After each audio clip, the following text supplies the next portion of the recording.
Пак изборуваме нешто за гордоста и за таа цел ќе се вратиме во времето уште пред настанокот на оваа наша планета Земја,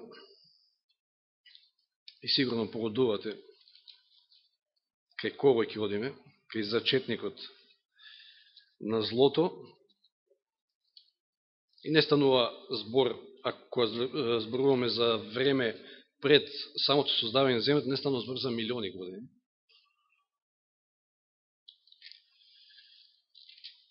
Не знаеме точно, меѓутоа не се милиони сигурно. Езекијел 28 глава. Познатата глава кај што имаме описот на оној тирски цар, меѓутоа знаеме дека овие стихови се однесуваат и лично на Луцифер.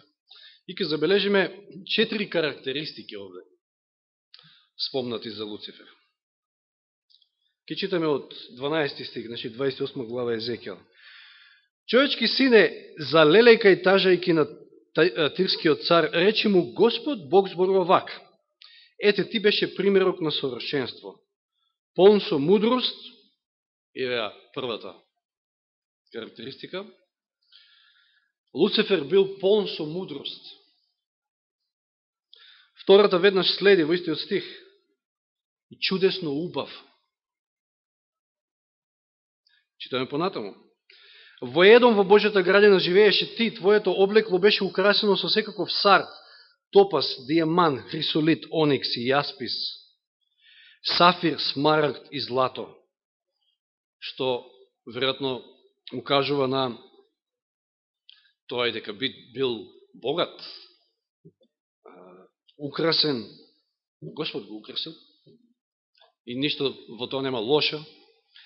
Значи, со сите овие драги камења, заклучуваме дека бил и богат. Понатаму вели, беа направени тапани и кавали на денот на твоето раѓање, беа подготвени. Ова укажува на тоа дека станува збор за една позиција која што е имал овој ангел. А што бил тој? Кој имаме тука музички инструменти, веќе спомнати. Бил водач на хорот, на музиката горе на небото. И не само тоа, туку следниот стих ни кажува и каква позиција уште повеќе имал, односно, да, и после ќе читаме еден друг стих, те поставив како раскрилен херувим, заштитник, беше на светата Божја гора, одеше среде огнено камење. Еде да не го читаме стихот таму во Мојсиевите книги. Каде бил поставен херувимот заштитник, закрилник? Каде биле поставени? Биле два. Во светињата на светињите, значи кај ковчегот на заветот. Видите каква позиција, каква, значи Господ му дал авторитет висок и позиција. Покрај Господа да се наоѓа, веднаш до престолот. Че забележуваме, полн со мудрост, чудесно убав, богат и мокен, односно на висока позиција. И оно што е интересно, 15 стих ни се кажува дека ова тој не го имал сам по себе, или го наследил, туку му било дадено. Господ му го дал. И тоа од кога? 15 стих вели, совршен беше по своите патишта од денот на своето создавање. Уште од создавањето Господ го создал, поточно Исус Христос го создал. Затоа што се е создадено преку Него.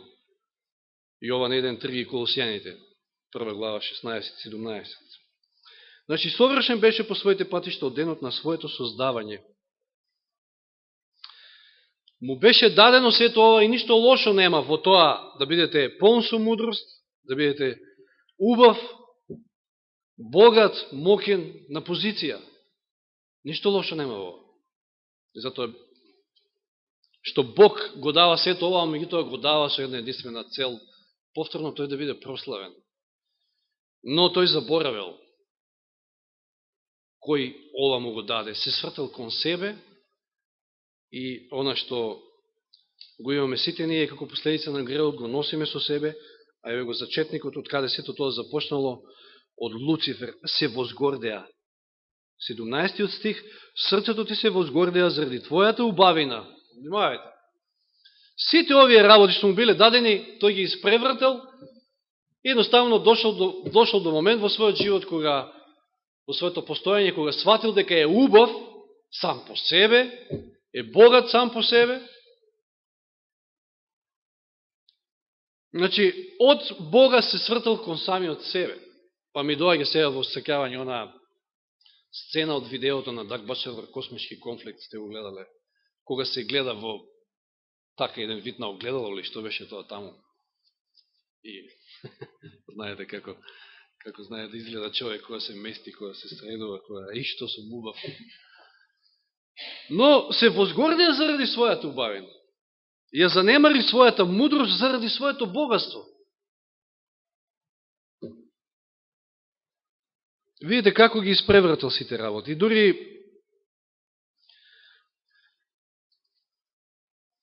ако читаме во Исаија 14 глава, значи тоа е другата глава која што вообичаено користиме за описот, кај што наоѓаме, значи описот за Луцифер, Исаија 14 глава.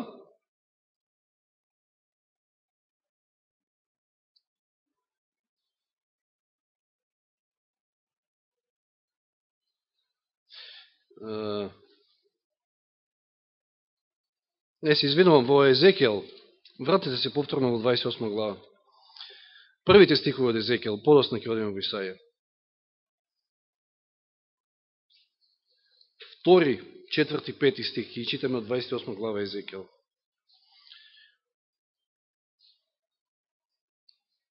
Овде кај мене не е ни означено кај почнува вториот, но ќе читам од почеток тоеш. Ми дојде Господово слово, човечки сине, кажи му на тирскиот кнез, Господ Бог зборува вака, твоето срце се возгордеа, ти рече, јас сум Бог, злоупотреба на позицијата, на моките. Седам на Божиот престол во срцето на морето. Иако си човека не Бог, ти го изедначи твоето срце со Божиото. Ете беше помудар, добро, не мора, 3 стих, 4, со својата мудрост и разум насобра богатства, и ја наполни ризницата со сребро и злато. Со твојата голема мудрост, со посредство на твојата трговија го умножи твоето богатство. Но твоето срце се возгордеа од богатството. Се возгордеа заради убавината, ја злоупотреби мудроста, за да натрупа богатства, се возгордеа од богатството. Се што му беше дадено од Господа, тој го злоупотреби. Кога зборуваме за мудроста, кој прво, може би најдобриот стих кој што кажува за тоа што е мудроста е Пословици 9.10, еден од тие стихови, Пословици 9.10, кој што гласи: стравот од Господа е почетокот на мудроста и познавањето на светиот е разум. Очигледно Луцифер ја го изгубил тој страв од Господа.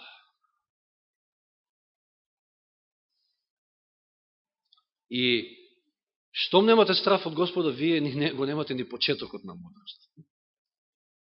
Џабе е се тоа онаа мудрост што му е дал Господ. Го изгубил разумот. Како Навуходоносор, сетете се. Се му било дадено од Господа. И таа моќ и позиција што имал и тој, Господ поставува царе. Но се возгордел, рекол, овој мојот Вавилон, видите што направи. Кога Господ му го зел разумот, станал како вол пасел трева. Се доека Господ повторно му го вратил. Значи, џабе е без разумот, без оно што Господ има, џабе е, немате ни богатство, ни ништо не ви вреди. 8 глава, 13 стих Пословици.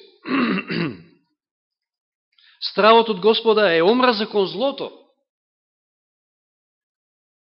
И вели, јас ги мразам гордоста, самодостатноста, патот на лошото и уста полна со лаги. Значи, стравот од Господа е почеток на мудроста и тоа е отклонување од злото. Меѓутоа, Луцифер се свртел од Бога, го изгубил тој страв Господов и се свртел кон злото, кон самиот себе. И еве сега да отидеме во Исаија 14 глава и да ги читаме оние познати стихови од 12 до 14.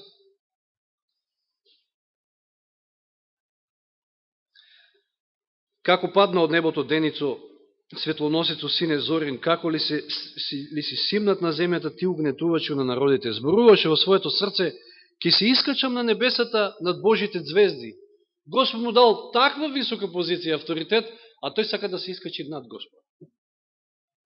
Џабе не викаме денеска, значи тоа е едноставно останато од уште од тогаш, и уште од Адам и Ева, кои што паднале во грев, на човека дај му позиција или пари и готово, ќе увидиш каков е. Зборуваше во своето срце, ќе си искачам на небесата над Божите звезди, ќе си издигнам престол за себе, на собрената гора ќе престолувам, на краен север, ќе си искачам во облачните висини, ќе бидам еднаков со Севишниот. Да, се што му било дадено, мудроста, убавината, богатството, позицијата, се злоупотреби. Се свртел тотално кон себе. За разлика од него, да видиме како Исус гледал на овие 4 работи. Како Исус гледал на мудроста, а немало помудар од него на земјата кој што чекора. Ајде да отвориме во Јован 5 глава. 30 стих.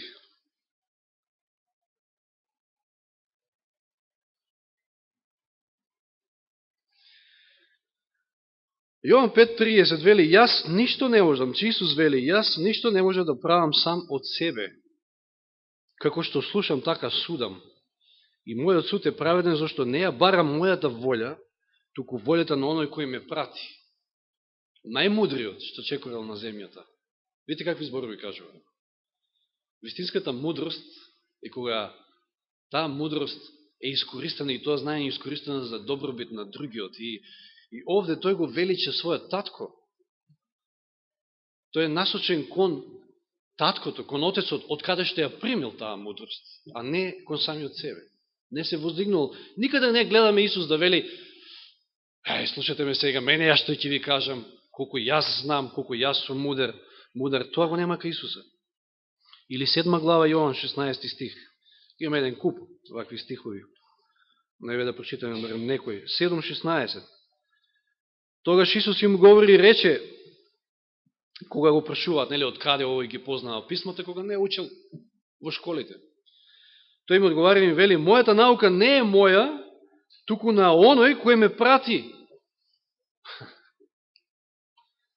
Никаде Исус не се велича, ете, колку е мудар и паметен, колкаво знаење има. Не, туку секојаш во фокус се другите, односно Отецот и во овој случај го велича својот татко.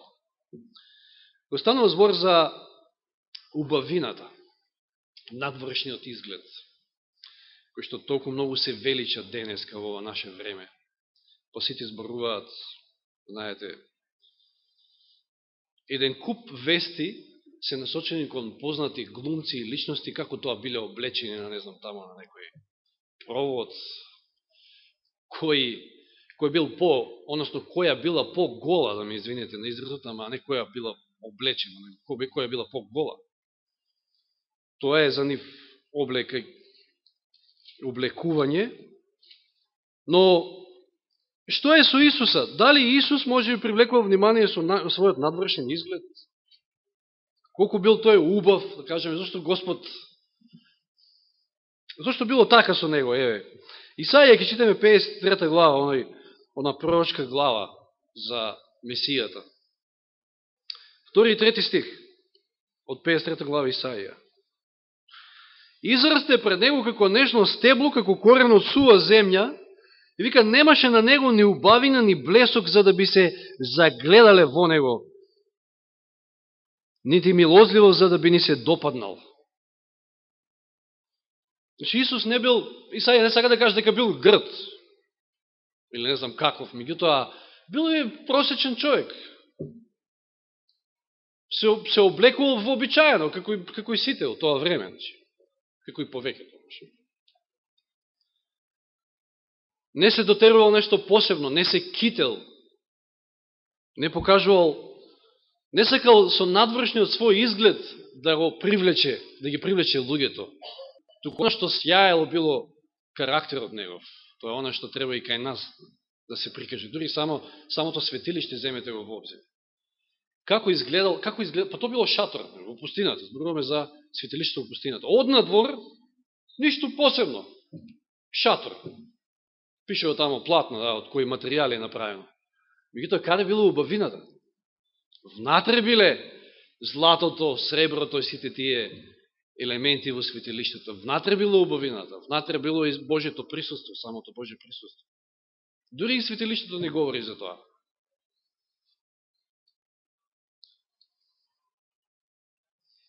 Ајде да отвориме во второ послание до Коринќаните. За богатството, второ послание до Коринќаните, 8-9.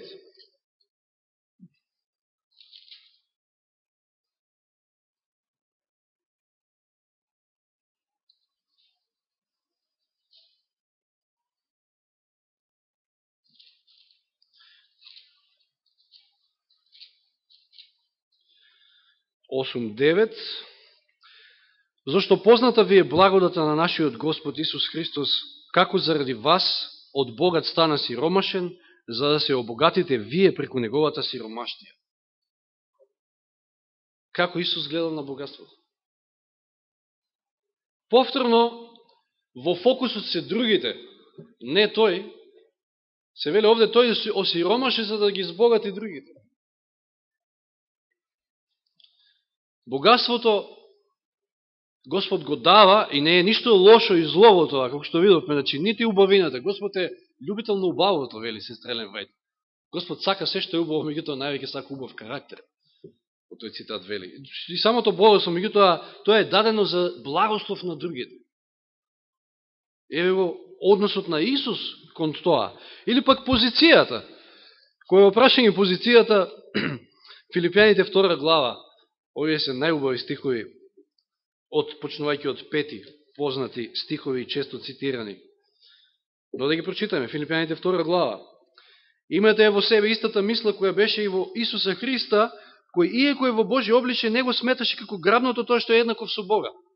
Пазите, Луцифер сакал да биде еднаков со Севишниот, како што читавме, и над него. А на Исуса ништо не му представувало проблем тоа што е еднаков со Бога, туку се лишил од таа позиција, се лиши сами од себе, вели 7 стих, и зеде обличе на слуга, станувајќи сличен со луѓето. И откако се најде во лик како човек, тој се понизи сами од себе си и стана послушен до смрт, дури до смрт на крстот. Замислете си го, Господарот на Вселената се наведнува и им ги мие нозете на учениците. И тоа валкани, во сандали, знаете како оделе. Не е како ние што си ги миеме тука нозете за света вечера. Некојаш може да има нешто од чарапата, нешто така ќе излезе, онака. Меѓутоа ништо посебно, ништо сите да имаме со чисти нозе, нели? Но тој се понизи, некој кажа за време на пауката, коментирајќи за Неман. Тој се понизи и затоа Господ го возвиши, 9 стих, затоа и Бог го превозвиши и му подари име што е над секое име. А Луцифер сакаше име над секое име. Сакаше да биде над Севишниот. Па изгуби се што имаше, се што му беше дадено. Че гледаме таа разлика меѓу Луцифер и како тоа паднал Луцифер, како тоа и денеска мнозина од луѓето паѓаат во истите замки, тоа се неговите замки, тоа е она што тој го сака, го посакува, им го нуди и на луѓето. Ке ви даде и моќ и позиција и било што само за да ве сруши, затоа што човекот е слаб. Не може да се носи со сите тие работи. Зошто сите овие работи? Зошто сето оваа разлика? Па за да видиме и да се истестираме ние, самите, како ние гледаме на овие нешта. Еве, мудроста како прво. Ајте, денеска сите, еден куп факултети има, еве, во Македонија. Ништо лошо. Ништо лошо човек да знае. Ви тоа знаете, секавате вчера читавме оние што беа. Кој е најдоброто образование? Кој е најголемото знаење? Тоа е знаењето што го нуди оваа книга. Дури имаше еден цитат таму дека секој она образование во кое што Библијата е тргната на страна, не може ни да се наречи со зборот образование. То не е образование. Да. Имате денеска универзитети познати, кои што се тамо Јейл или, не знам, Харвард или други, кои што на времето биле, значи, универзитети кои што се проучували Библијата, меѓутоа денеска имате ароганција, имате луѓе, кадри кои што излегуваат од тамо на кои што не можете да им пристапите како прво. Со сета таа мудрост, сета таа мудрост под наводници и знаење што го стекнале таму, тие се возгордеале и се свртени кон самите себе си. Дипломи, докторати, па тоа е проблеми во црквата дори. Денеска го имате тој проблем и тука. Токму тие се тие доктори кои што и ги извртуваат науките. Вчера баш читавме. Извртуваат и Божјата наука. Замисли си, денеска учени теолози во црквата ќе кажат: ајде, сега ќе читам и ќе верувам на една жена таму кој што 2-3 оделенија едва завршила, јас неја ќе ја слушам. Стално збор за Елен Вајт, нели, ако не ви текнува. Меѓутоа, Бог проговорил преку неја, па имате во Библијата и овчари, и не знам какви се луѓе преку кои што Господ проговорил. Мудроста, да, мудроста е полезна. Господ ја дава мудроста, меѓутоа, ако се искористи за да се прослави истиот тој Бог.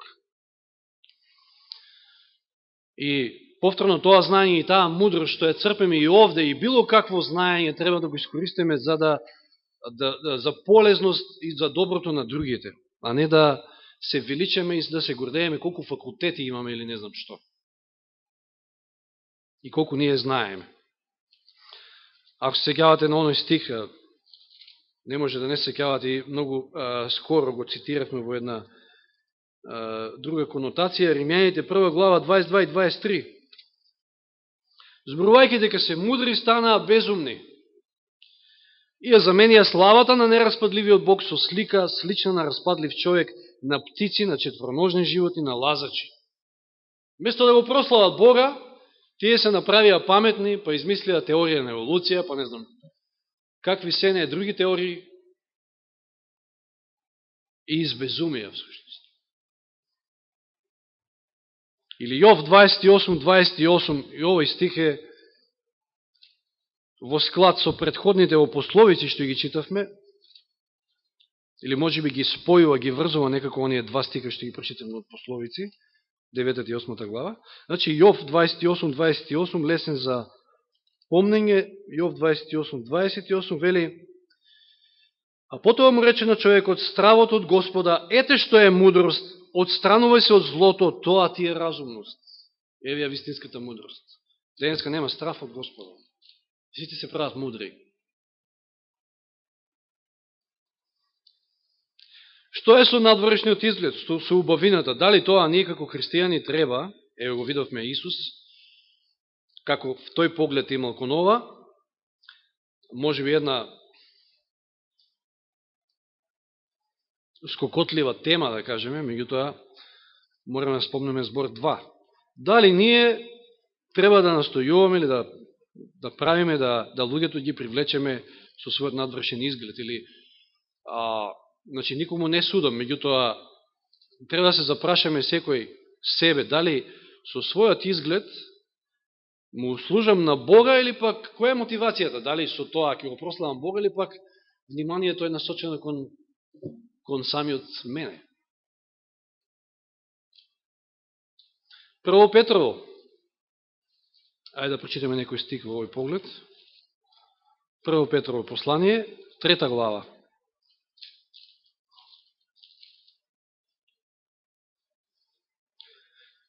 3 и 4 стих.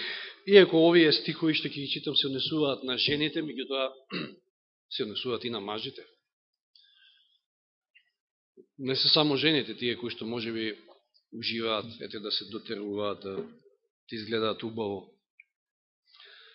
Вашиот украс да не биде надворешен во плетење на косата, во ставање на злато или во облекување на разни облеки. Туку сокрениот човек на срцето во нераспадливиот украс на кроткиот и мирен дух, што е од голема вредност пред Бога. Че е повторно она слика на светилиштето ми доаѓа во глава. Внатре е она што е вистински украс. Надвор не. Надвор нема потреба од плетење, од китење. Господ сака едноставност. Како што Исус бил едноставен, вообичаен. Не се издвојувал воопшто по својот надвршен изглед од останатите луѓе во своје време. Или прво послание до Тимотеј.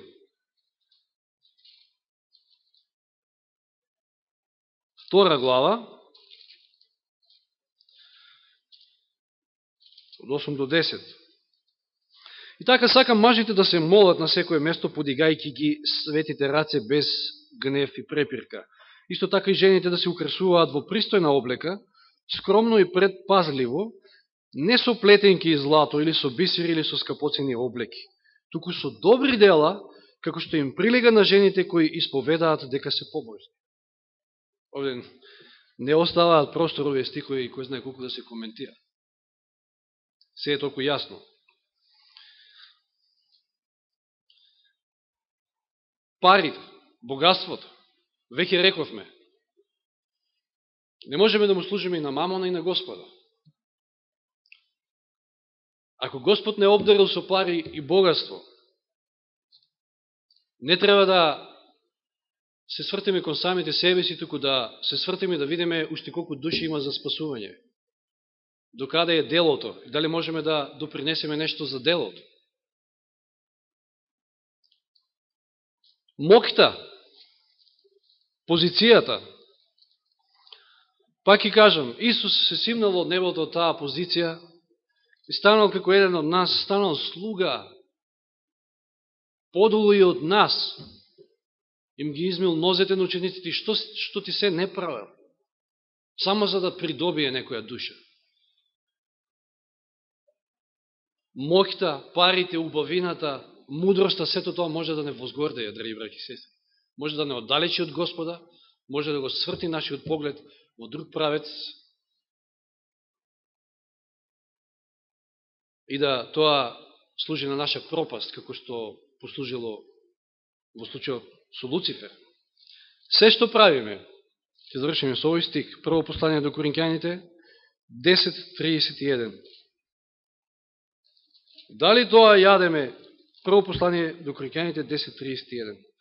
Дали пиеме, значи според тоа јадете ли, пиете ли, или ако правите нешто друго, правете се за Божја слава.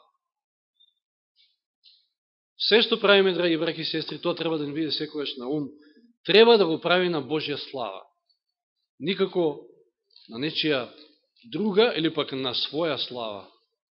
Нека Господ ни помогне, нека Светиот Дух делува и ако можеби сме во оваква една каша, да Господ го сврти погледот наш кон вистинските вредности, кон вистинската убавина, кон вистинското богатство, вистинската мудрост.